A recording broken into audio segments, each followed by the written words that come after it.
Greetings, English language teachers worldwide. It's your host, Fluency MC, also known as Jason Levine, for Featured Teachers, the monthly webinar brought to you by the American TESOL Institute. And I'm really excited to welcome our featured teacher for September 2022. This is a man who I instantly gravitated to his videos, what he was doing, sharing his knowledge and experience with other teachers as a trainer, but in a very original way, looking at like tech that can be used in the classroom and coming at it in such a cool way. I was turned on to him by my mentor, Nick Peachy.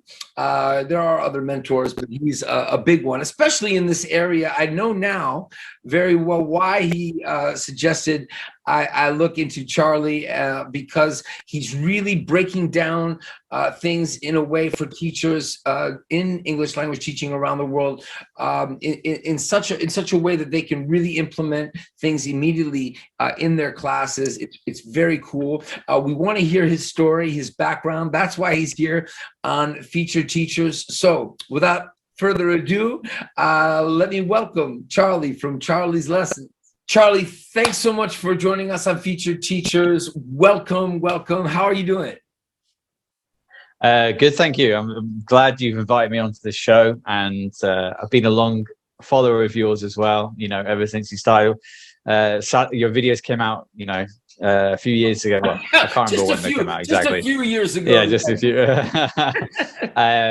But yeah, you know, and so I was excited when you sent me the invitation. So I'm glad I could join. Yeah. Very cool. Very cool. So yeah, we want to hear about what you are up to now. And as I said in the little introduction there, you're doing some amazing things. But we have American TESOL Institute has a big following of new teachers who kind of, you know, getting started. And I think your story, I know your story will be really important for people to hear. So if you could just, you know, kind of begin with a bit about your background and how you got into English language teaching, that would be great. Yeah, well, I think I got into ELT. I wasn't really looking for ELT. I think I just I got some career advice from my university to, as I said, I wanted to travel abroad. I wanted to work abroad, and she pointed me in the direction of ELT as an option because, you know, a lot of that's quite a traditional route for people to work abroad is to teach. So I'd already visited Thailand, and that was one of the options. So for me, that was just seemed like the right decision at the time. So I decided to go to Thailand. So you didn't do a certificate before? You did a TEFL course there, right? You didn't do an so it was through an agency, through this American agency, and we got put in this like 2 to 3 day course, and then we were kind of sent out. There was about a room of 20 of us, and we were sent out to all different places around Thailand, and we were teaching English. Yeah, totally. And so was it a good experience? Was it a good experience? Yeah, really positive, really positive. Okay. You know, it was like, that was really where I found out that I enjoyed teaching. I like teaching. And so we were teaching English to primary, secondary school students, and you know, I was going into classrooms of like around 40 to 50 students. I had a co-teacher, but yeah, but like I said, you know, I had zero expectations about what was going to happen. And so everything was just new, and I just really, really enjoyed it. I was young. And I'm sure there are people that like ran for the hills. Like this was not for them. And that's good. Yeah. Like, you know, you got to figure it out. Yeah. Let's get people that maybe don't have the money or the geographical privilege to like take CELTA or do this or do that. Sure. And once they're in, right, they can have continuing professional development. They can learn while they go. So it sounds like your story is one of those stories. Yeah. Excellent for people. Yeah, basically. Yeah. Sure. Cool. So my first 2 teaching jobs, the one I took in Thailand and the second one I took in South Korea, were all pre-CELTA. So those 2 jobs I managed to do without having the CELTA qualification. So my year in Korea was very different. I was working for a private school, so a private academy. Okay. And I was there for a year, and I definitely I had more. I made more. I learned more about Thailand and the Thai culture than I did when I was in Korea, because in Korea I didn't get a chance really to get myself, under the skin of the country. I spent a lot of time hanging out with a lot of Americans, Canadians, people from UK as well. Understandable. I mean, it was you didn't speak the language. You were just getting into ensconced in this new part of the world. Yeah. Sure. And I was living in Thailand, I was living in quite a small place. And then when I went to Korea, it was a bigger place. So like a lot more people, a lot more international influence. And so it was a completely different experience. And then, so that was when I realized that I wanted to be closer to home. So I'm originally from Bath in the UK. I know, Jason, you just came back from visiting there. Shout out to Bath. The first time I was there, a month or so ago. Yeah. I love it. Really great place. Great place. And I wanted to be close to home, and I know that Spain has a big ELT industry. So, but I knew that I was going to have to get the CELTA if I really wanted to get a good job there. So I decided to use the money I'd saved in Korea to pay for a CELTA course in Bath, and so in 2011. I moved to Spain. I moved to a city called Cadiz in the south of Spain. I know where that is, actually, because I've done a lot of shows for kids in the south, so I know. Yeah. Okay. So I moved to Cadiz. I did a couple of years in Cadiz, and I moved to Seville for a couple of years, and now I'm back in Cadiz again, where I've been for the last 6 years working. Yeah. Oh, no, I was going to say you're director of studies, right, for a school. Can you tell us about the school? Yeah, so the name of the school is International House Click Cadiz, and I've been working as a director of studies there for the last 6 years now. So the job when you work as a director of studies, it's obviously a lot different to when I was working as a teacher. I don't teach as much now. I'm doing more training, more admin, more business side of things, and it's definitely a different role, but I do enjoy it. I do enjoy the speaking to the parents, finding out what they need, what they want, and trying to make sure that in the classroom we're kind of giving the students what they need, and using the experience you have as a teacher. I mean, if you're not teaching exactly, maybe at times that's hard, but you realize what you're doing can really benefit everybody involved, the other teachers, right, taking this new role. I just want to stop you for a second, because I think this trajectory you're talking about I really resonates with me personally, and I want everyone else out there to feel encouraged by it, because I started teaching English kind of haphazardly in Brooklyn, New York, above a bodega, basically, like illegal immigrants from South America. Like it's a story I've told before. I won't tell it now, but the point is, like, I got really passionate about it, did a bunch of other things, and then got the CELTA. So I'm not someone that's like, you don't need the CELTA, but the idea that you have to have something like the CELTA to start is not true, right? Like, like what Charlie's telling you, my experience, like, teach somewhere with nothing, because that's easy to do. Figure out whether you like it, right? Maybe get a short certification or not.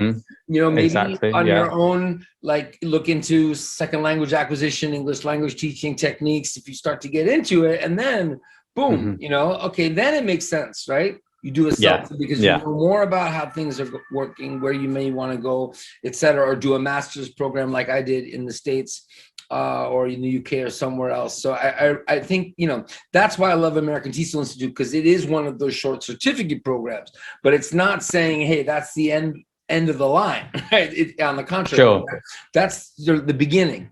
I think that's really important to put. So tell us, you gave us a great background then. What happened where you're working director of studies, but what about the videos? Why, whenever I'm looking around, people are like, oh, Charlie's videos. You know, what do you think? What happened with videos? Yeah, I mean, I think I initially was going to just write a blog about my experiences in teaching, but I'm not really a big reader. I don't really enjoy reading, and so for me, I thought, you know, I was also I'd spend a lot of time on YouTube. I'm a big fan of YouTube. I think YouTube's an amazing tool for students, for everybody, for professionals, you know, just to learn new skills. And so absolutely, yeah. And so like I thought, you know, I'd like the opportunity to like create videos, edit videos, and I thought, okay, look, instead of a blog, I can just do a YouTube channel. And I had a lot of different ideas, you know, okay, what am I going to do? I think I had ideas. I think one of my initial ideas was I was going to play video games and speak in English during the game and have people, you know, stream and people, you know, I want to come back to that. I don't want to stop you here. I promise I will not forget what I want to ask you about that. Keep going. Okay. And so that was one of my ideas, and I thought, no, you know, or maybe something, I want to do something more, maybe more professional, maybe something that can be linked to my CV, and something that can kind of help me professionally. So yeah, I remember I spoke to my brother, who's also works online, and he gave me some pointers, some ideas about how that would all work. And I remember, particularly after this is something I also talk about a lot, after the pandemic. I mean, I say after the pandemic, I don't know if it's over yet, but anyway, after the initial pandemic, I realized that a lot of teachers out there had a lot of problems with tech, because we all had to go online and start teaching online. And for me, I found the transition quite easy in a way, because I'm quite used to using software and programs in general. But I found that was not the case with a lot of the teachers working at my school, and a lot of teachers just in general, from what I gathered from other schools. And so I thought, look, well, there's a need out there for someone to sit down and talk to teachers around the world about how they can use tech in the classroom and how it can benefit them. And so I remember my first ever video was Kahoot versus quizzes, and this is something we always talked about at school. It was like, you know, always the teachers at school always had a favorite. Your favorite was either Kahoot similar. Or quizzes. I mean, the essential things about them are similar, right? So it makes sense. Yeah, like exactly. Coke and Pepsi or something. Right. So I did that video, and you know, when I look back at that video, I think, that I could improve that a lot now. You know, there's a lot of things about that video that kind of a bit embarrassing, but yeah, I remember I uploaded a couple of videos and I started sharing it online on social media, and you know, and just the other day I hit 4,000 subscribers, and I've been doing it for just over a year and a half. Yeah, really. And these days that's a big achievement, because, you know, I mean, I'm from sort of like the golden age of YouTube, where they were like so friendly with the algorithms and just kind of like, hey, you know, like boost top of the feed. And now it's such a fight. It's a fight. So it is about really good content, but you know, there are other people with good content. So kudos to you for that, man. That's So I enjoy it. You know, I'm always thinking about, I think as well, you know, you could describe my channel as teacher training, I guess, in a way. And my outlook on teacher training, from my own experience as a teacher, has always been that it needs to be practical. It needs to be something that you can use. I remember going to lots of teacher training conferences and leaving them thinking, you know, there was a lot of talk, a lot of theory, you know, a lot of quotes from these academic journals and books, but nothing I could use, you know.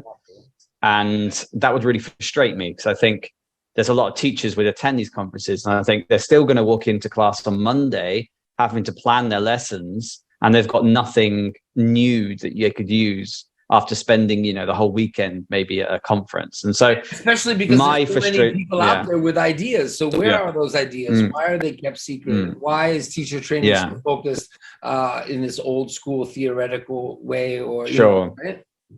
exactly. So I found that frustrating as a teacher. And so when I was my kind of one of my ethos behind like my channel was, I really want to make sure that if you watch a video, if you watch one of my videos, then you've got something you can use. You've got something you can do. Like literally, you can take that idea or anything I share and use it in your next class. And so that's kind of perhaps why people like it, because I'm just being like, I'm really keen to like get to the point and just say, okay, you can use this to do this, and this is how you do it. And you know, so yeah, that's kind of like, I mean, I think there are two approaches that really work. Yours, and then, you know, there are people on Instagram, TikTok, YouTube who are doing things for students, but they're so good and spot on that teachers can then use them maybe directly for students.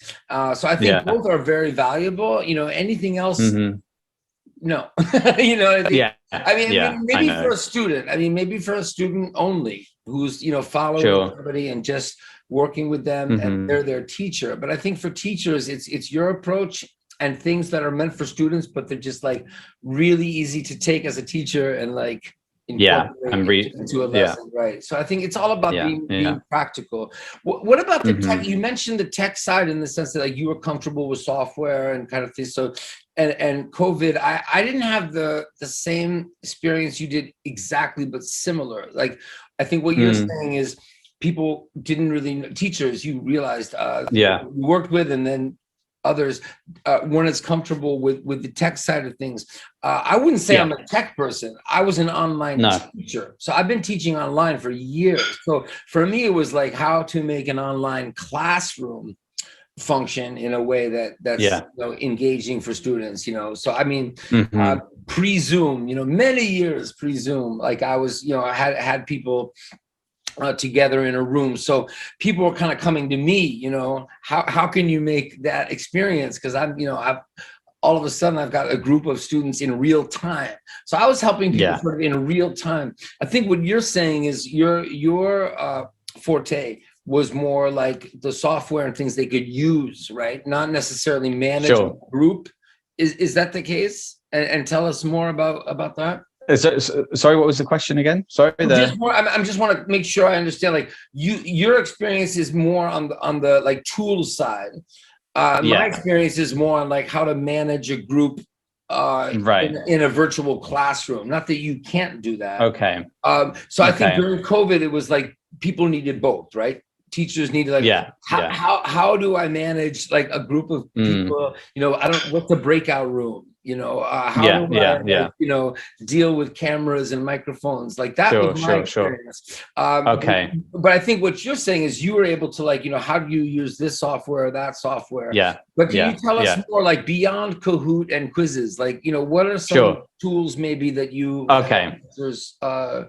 learn about? I think like those are some tools that kind of like Kahoot, quizzes, Wordwall, Bamboozle. These are kind of like you can use those in certain moments during the class for activities. But I think other tools that I found really kind of helped keep everything together were tools, just like simple tools like Google Classroom, which ensure that there is a connection between you and the students, both in class and outside of class. So I found that to make sure the class functioned correctly was that I was able to provide my students with resources, materials, not only during class, but before class. So before we go into a class, Google Classroom was really useful in giving students the resources, the materials they were going to need for that class, so that when we met online, we had everything ready. Like, so they had all the documents and everything on the PDFs ready. Now. Yeah.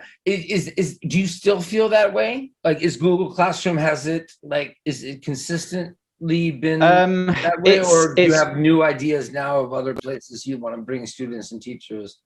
Well, For young learners, we tend to use Class Dojo or Seesaw. Seesaw's the one I want to try out because I know that's a good place as well, a good place, a good platform for bringing, like, building a community, like, with students online, and especially younger learners. For younger learners. And as well for parents as well. So yeah, Class Dojo and Seesaw for building communities with younger learners and their parents.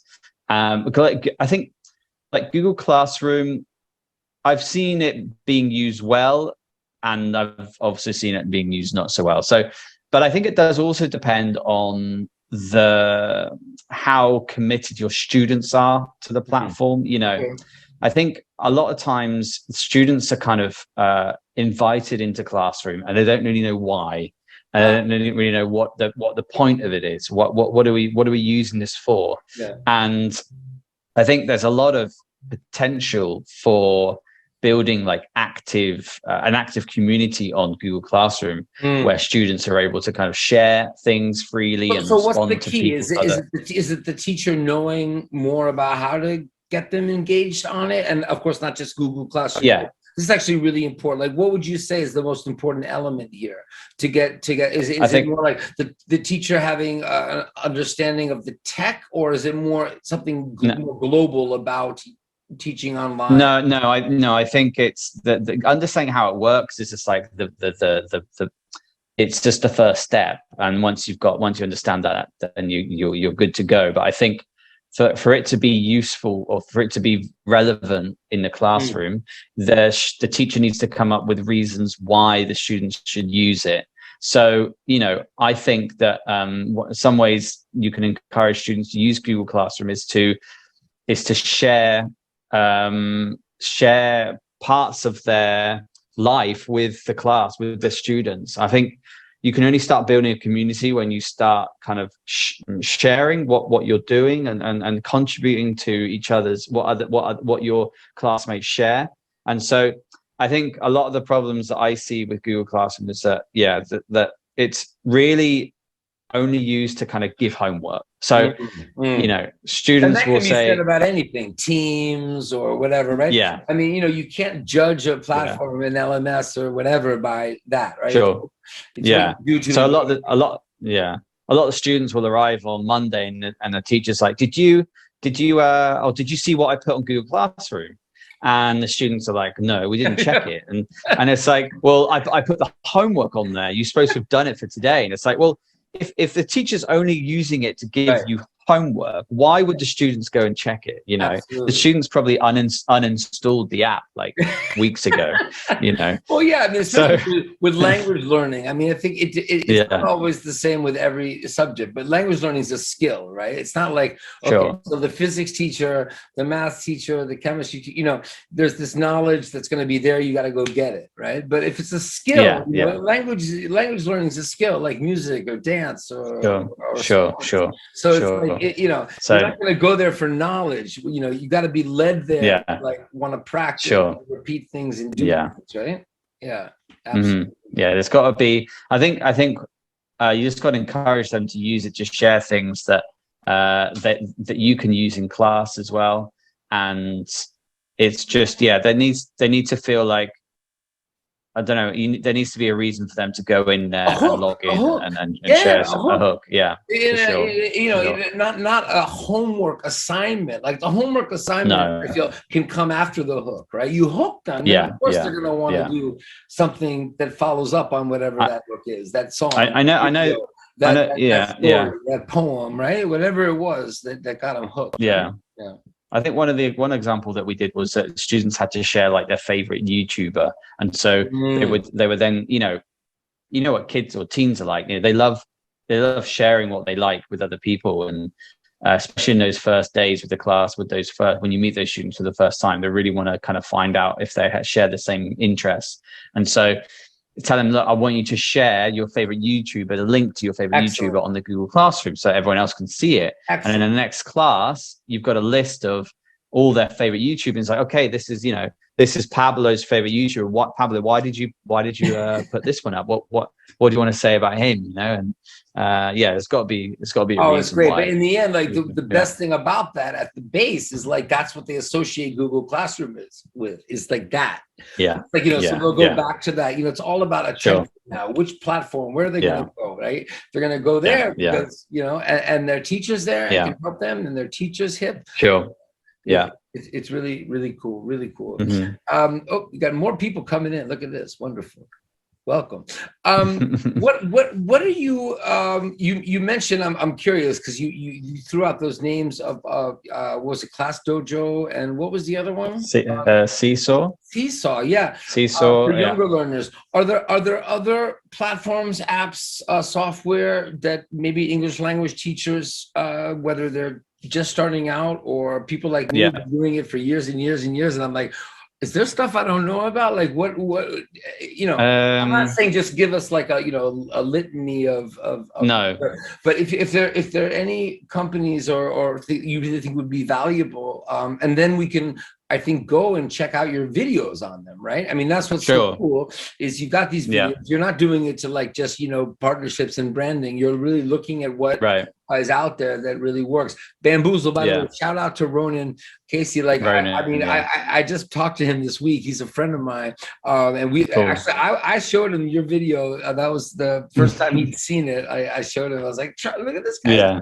But I love Bamboozle. But like, if there are other apps like that, like, tell us. Are there things we don't know about, maybe? That you if you haven't used Bamboozle before, that I'm just going to speak about like apps or programs that I've seen my teachers use, and Bamboozle has been a one that everybody loves. You know, everybody loves using Bamboozle in the classroom.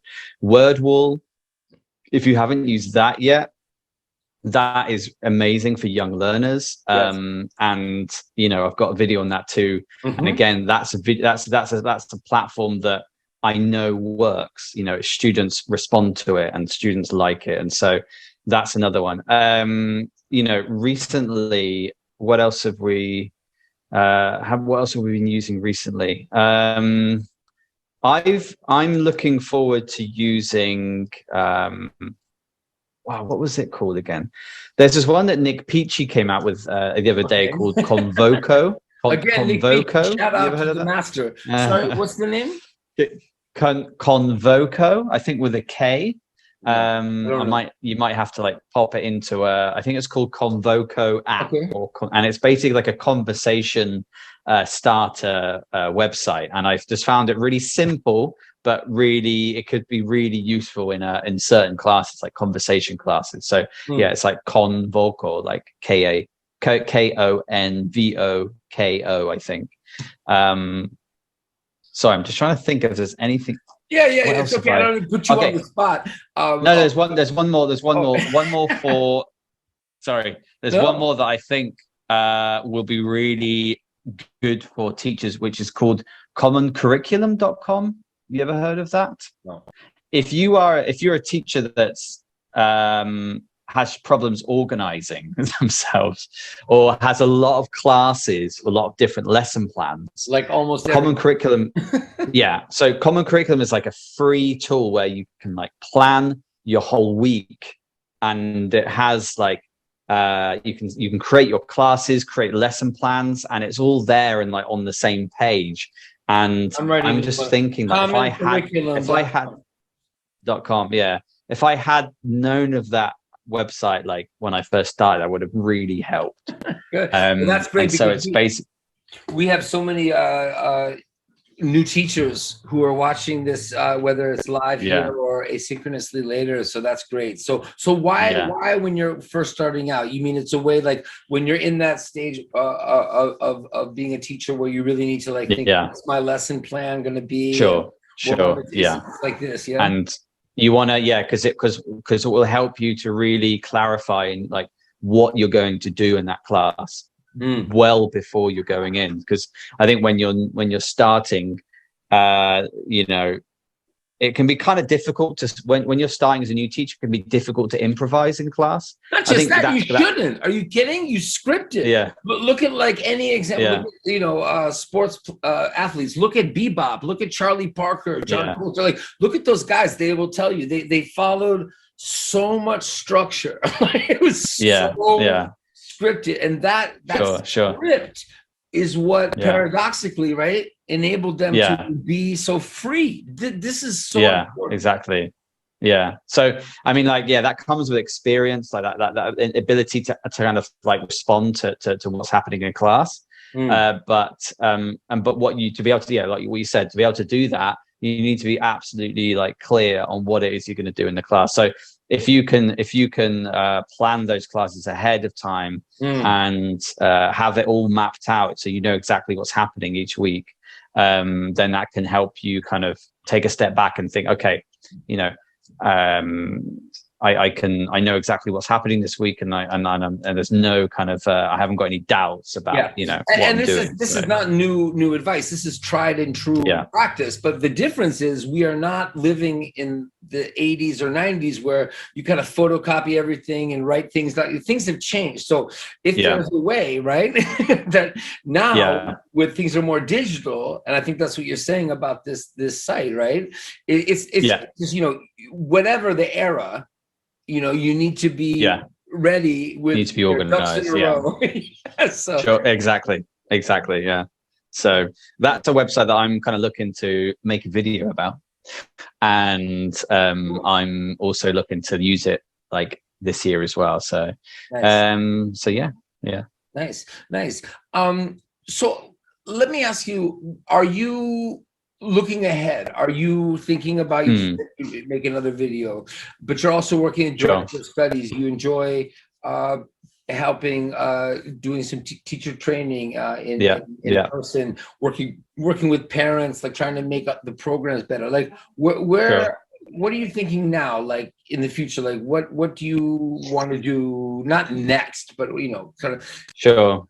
I think I'd like to obviously continue making videos, continue making, you know, more content that teachers can use, that's practical. I think I'd like to also you know, offer some kind of training course for teachers, where it's just a contained training course where I kind of go over the essentials of introducing tech into the classroom, and how that could what that would look like, and also I don't know, I think I've got some plans about, you know, maybe I won't be doing this current job for too much longer. I think I've got plans to kind of maybe branch into, you know, I'd love to design curriculum, I'd love to design you know, e-learning platforms, e-learning software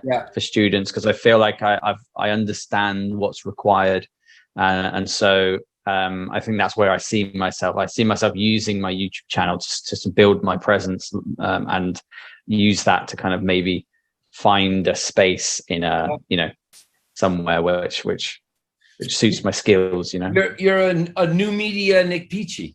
Is what you are, and that's what's great. That's why I love what you're doing. I love it. Maybe I could go work. Maybe I could work for Nick. Yeah, you and Nick need to, like, Nick, if you're watching this, no, he already loves me. No, that's very cool. I mean, I feel like you know, when I get excited about when you're talking about like this new tech and that new tech, I just want to point out, it's not because I'm a tech person, it's because things change. Like when Charlie's here talking about like this software, this app, the reason I get excited, it's the same way I got excited in the old days, where it's like someone's saying, hey, this book gets talking in the class. Check out this book. Sure. It's the same books of tech, right? It was just a time when it was like, and I got turned on by this book, and now it's like, okay, I got turned on by this site. You know, that's what it is, right? That's what it is. Sure. And, and that's why it's really important to have people like Charlie who can kind of break it down, and it's not about like being tech. It's about like, here, this is the best way to get your students talking or writing or reading or listening, you know. Yeah. And that's the bottom line, and that's why I have so much respect for what you're doing. Are you thinking about traveling more? Because you started off telling us about the travels you did. Like, how important is that now? Yeah. I think a lot of people starting out, it's like they're starting out like you, and I think watching this, they're like very inspiring. Yeah. Like the way where you've come is a very similar path that they could take. At this point, is that as important to you as it was before, or do you feel kind of like in one place? I think it's obviously exciting at first to move to a new country and have that experience. And you know, I did it essentially. I've done it 3 times because I've done it in Thailand, Korea, and Spain. But you know, after a while, you do kind of start looking to stay somewhere, and you know, those while moving to a new country and learning a new language and learning a new culture is really just like amazing. It's an amazing experience. It is also very kind of, it's difficult. It can be difficult sometimes. And so I think I'm at a point now where when I arrived in Spain, I think I was ready to stop. I was ready to be somewhere. And so luckily, you know, I met someone here, and so we live here, and was, you know, I was ready to have to do that. So I think the chances of me traveling again, well, at least traveling or maybe working somewhere different right now are pretty low. But the great thing about what times we're living in at the moment is that like obviously when you know, not long ago, if you wanted to do something different, you want to get a new job, you're probably gonna have to move city or move country. That's right. Nowadays a lot of the jobs can come to you with you know, remote work and online work and all those possibilities. So luckily, you know, maybe to have a different professional experience, I don't need to go anywhere else. I can do it from here, you know. Well, that's right. And then if people see you and watch you and love you, then you also may have the opportunity to go somewhere to see those people and then go back, but not to have to, you know, your livelihood depend on traveling more. Like, reach more people who, you know, wouldn't necessarily benefit from what you do in the past because they wouldn't have had the money or been in the right part of the world. See you, and now they're able to learn from you and benefit from you, and then you could also decide to go somewhere else it's great. What advice would you have? I don't always ask, this is a question you think I should always ask, but I don't, because I'm not always so interested in the answer. But in your case, what advice would you? No, that sounded bad. It's not. It's because, you know, I'm not bringing people here just to, you know, give new teachers advice. But in this case, like, because your story really is I think very inspiring to new teachers watching, who again got into it more, not because they weren't interested in teaching or language learning or teaching, but that wasn't the first thing they were thinking about necessarily, but then they just get hooked on it. And I know there are people out there. What advice would you have, just on your own, based on your own experience, especially because you're not director of studies too, so it's not just like, what advice would you have about this way to manage things with this app or this software? Is there anything that you think is important for a new teacher? I think with new teachers, I think you've got to keep putting yourself out of your comfort zone. You know, I meet a lot of teachers who are kind of like, they're new teachers and they've already decided that they're not going to teach X age group or Y age group or X level. And I think it's really important that you put yourself in those, because I've met teachers before who said to me, I don't teach kids, or I don't teach adults. And it's like, have you tried it? You know, and they're like, well, no, because it just scares me. The thought of doing that scares me. And it's amazing to see those people do it, and they come out of the class like, wow, like I really like that. I had a teacher just recently say to me in an interview that I don't teach children.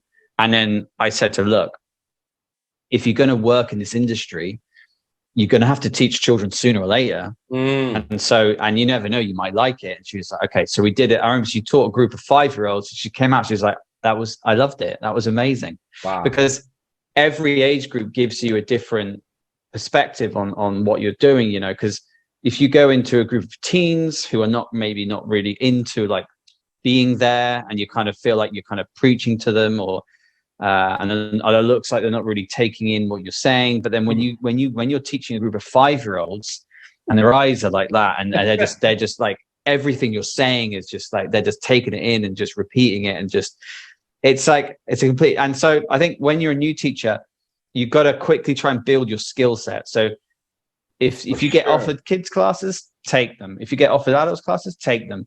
If you get offered exam preparation classes, you've never prepared an exam before, don't worry, just do it. The only way you're ever going to learn is just do it.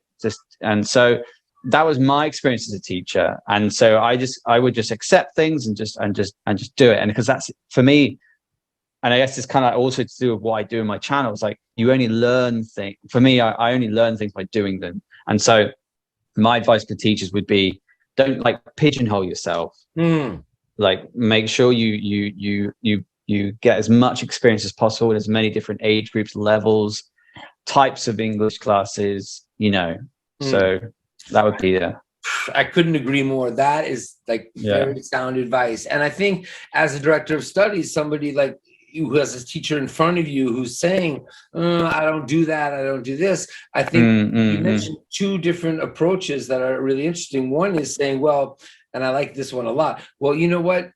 To get jobs, you know, you're gonna serve it, or, you know, because that could be what gets them to do it, and then gets them to be like, you know what, I liked it, you know, whatever gets them to try different things. The other one is kind of like, you know what, like, it's great to have different experiences. You never know, like, you can try either one, right? But it doesn't always, one doesn't always work. But I feel really lucky, and I think you're saying too, because and I know other people like us that, you know, I did so many different things, not because I was like, oh, I want to be well-rounded, or because someone told me I should. It's because it was kind of just the way things turned out. Like, you know, here I was teaching these illegal immigrants from, you know, El Salvador.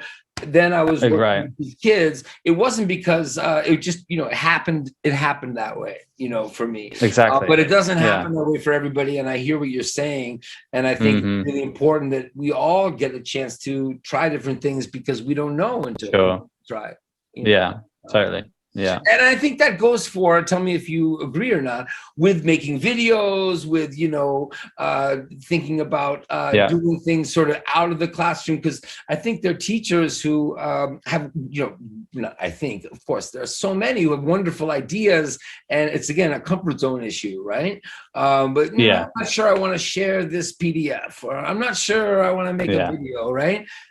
You feel the same way? Like, of course, not everybody is going to be a YouTuber, but not everybody's going to teach 5-year-olds. But maybe you want to try it. Yeah. I think a lot of people are worried about what other people are going to think. You know, I remember when I was just going to upload. I remember uploading that very first video, the Kahoot versus Quizzes video. I had it ready for 2 weeks, and I was just like, do I upload it? Do I just leave it on my computer? What do I do with this? And I remember after 2 weeks, I was like, right, I'm just going to upload it. And I remember that feeling of it going up, like, into the, you know, ether, into the clouds, you know, into the ether. Yeah. I was just like, right, it's out there now. It's out there. I can't get it back, you know? And then it was just like, right, who's watching it? Has anyone watched it? And then suddenly you get the first comment, the first like, you know, you're just like, oh my God, like, people are actually watching this now. And I think there's a good chance that if I just decided, oh, I can't bear to have that video out there because someone might dislike it, or someone might make a nasty comment, you know, maybe I would never have uploaded that video, and then none of this would have happened, you know. And so, like, I think if teachers are thinking about making a video, making a blog, making their own lesson plans to share with other teachers, you know, if anyone is willing, I think it's all about just, if you're willing to help someone, then that's right, do it. because people That's right, will because you're always be doing it in grateful. your classroom. It's just about where we Yeah. are in the world. If videos, it's not about like, oh, this old way of thinking, like, I'm not an actor, I'm not a video maker. This is a way to reach more people, to have more people, not just the people in your room, benefit. And for you Sure. to get feedback and figure out stuff. So it's nothing wrong with a video where people are giving you constructive criticism either. Yeah. I mean, because it's the way. I mean, come on. This exactly. You have how many opportunities when you're in a training course to get that kind of, this is beyond. This is really what CPD, continuing professional development, is. And I'm not saying, oh, you have to have a blog or you have to have make videos, but if what's holding you back is more, what are people going to think and blah blah blah, not I really don't want to have my face in out there. Okay, maybe that's one thing. But if it's because you're concerned what people think, don't do it. Let's all think together. Yeah, exactly. I think with teaching, I guess you could say it's about any profession, but I really feel like with teachers, it's so important that we do communicate with each other and we do share ideas and we share how we're feeling in the classroom. And I think there's so much you can learn from so much we can learn from just each other. Just having going to walk into any school anywhere in the world and they'll have a staff room. Why? Because teachers like to get together and they like to share ideas, like to talk. And I feel like that's like if a school doesn't have a staff room, then it's like, well, something's wrong here, And so, so I think it's really important that we just keep sharing ideas and sharing resources.